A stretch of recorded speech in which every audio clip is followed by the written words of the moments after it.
Rangers are bracing for a turbulent period behind the scenes as concerns grow over the internal fallout from Kevin Thelwell's time at the club. With frustrations mounting over the club's recent recruitment missteps, senior figures are now weighing up the next steps amid suggestions that the damage may extend far beyond poor results on the pitch. As discussions intensify, the prospect of a formal legal inquiry is beginning to take shape, raising serious questions about how the club's transfer plans were handled and where accountability should ultimately lie. Let's break this down in today's video, along with all the other Rangers news from the last 24 hours. There is so much to discuss in today's video, so be sure to like the video and subscribe to the channel for daily Rangers content. Ally McCoist has never been shy about offering an honest assessment of Rangers, but his latest tirade marked one of his most blistering yet. The club's all-time leading scorer was left exasperated after watching the 2-1 defeat to Ferencváros from the commentary gantry, a result that effectively snuffed out any lingering hopes of European football beyond Christmas. What he witnessed, disjointed defending, muddled recruitment, and a team bereft of cohesion, prompted a furious reaction from the 62-year-old, who argued the situation was now so severe that it bordered on farce. The defeat capped off a disastrous stretch that had already seen sporting director Kevin Thelwell depart, alongside CEO Patrick Stewart, following the earlier dismissal of Russell Martin after a run of 1 win in 7 league matches.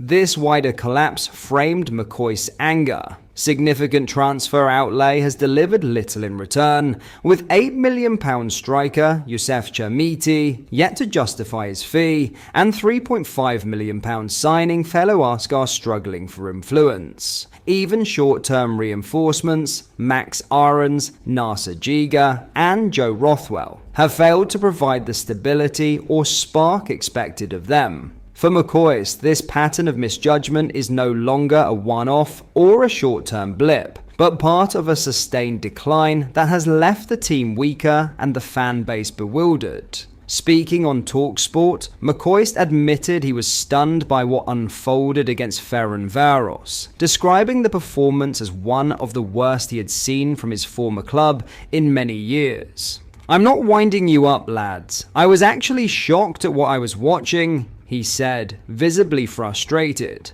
"Some of the level of defending was unbelievable, and then you finish the game up front with the centre-half Fernandez and Chermiti. It was just as poor as I've seen in a long time. While the results stung, it was the spending that truly inflamed his criticism. Rangers, he argued, have invested heavily without acquiring players capable of improving the team. See the money Rangers have spent, and it's a lot of money. I'm telling you right now, man, there should be a government inquiry. Honestly, it's unbelievable."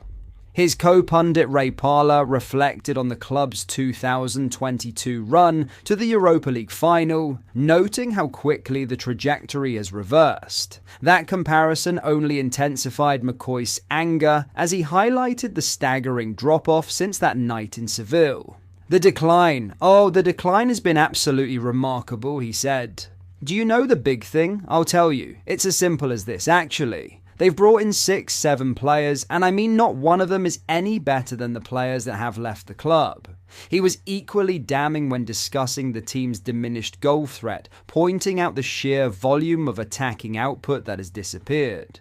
"They've got a few quid for some of them that have left. You've lost 60-odd goals out of your team or somewhere, Czerny, Egerman and Dessers, and I think you've replaced them with guys that have got 5 or 6 goals. I mean, you actually couldn't make it up. With January approaching, the pressure on Danny Roll will be immense." McCoist's fury reflects a wider sentiment within the support. Recruitment has failed, standards have slipped, and the club urgently needs sharper decision-making. Whether the window brings the reset Rangers require remains to be seen, but the anger from one of their greatest servants leaves no doubt about the scale of the challenge ahead. In other news, Keith Jackson has delivered a scathing assessment of JD Gasama following Rangers' painful 2-1 defeat to Ferencváros on Thursday night, a result that confirmed their exit from the Europa League. It was a match that began with genuine promise, as Bojan Miovski's precise first-half strike seemed to settle Rangers into a rhythm. But momentum quickly shifted. Bent's Otvos levelled the match, and Barnabas Varga's decisive finish turned the night into another chapter of European disappointment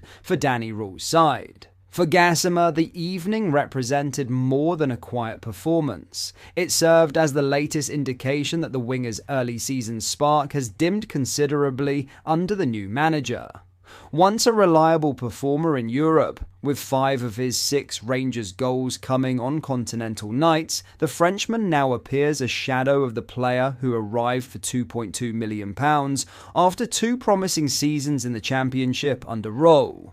Jackson admitted that he has been alarmed by what he has witnessed from the 22-year-old in recent weeks, particularly his reaction after being withdrawn just before the hour mark. Rangers were chasing a goal to stay alive in the competition, but when Gasama's number went up in the 59th minute, the frustration was immediate and unmistakable. Speaking after the match, Jackson didn't hold back. "There's very little end product, and I think his body language is really poor," he said. "The arms are coming up, the shoulders are being raised, and that's a worry. That's an alarm bell for me." He went further, questioning the winger's mentality.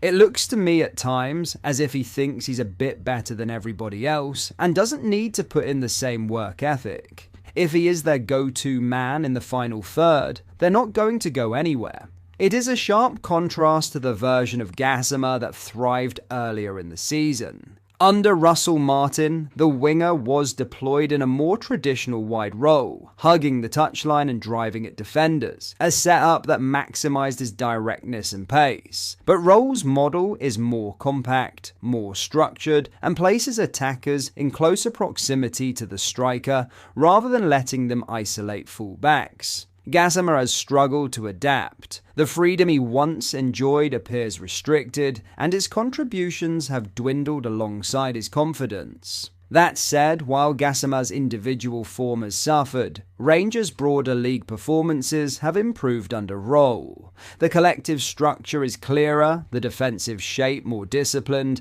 and the team generally more efficient. Yet the winger remains a glaring exception. The early season energy and unpredictability that made him a standout have evaporated. Interest from Villarreal adds an intriguing dimension. Despite his dip, the Spanish side have monitored him closely, and Rangers could feasibly turn a fast profit less than 6 months after his arrival. Given the club's summer expenditure and the need to balance the books, the idea of recouping and potentially exceeding the initial fee is one that will not be ignored. For now though, the conversation centres on Gasama's trajectory. Whether this is simply a temporary slump or a deeper mismatch between player and system remains to be seen.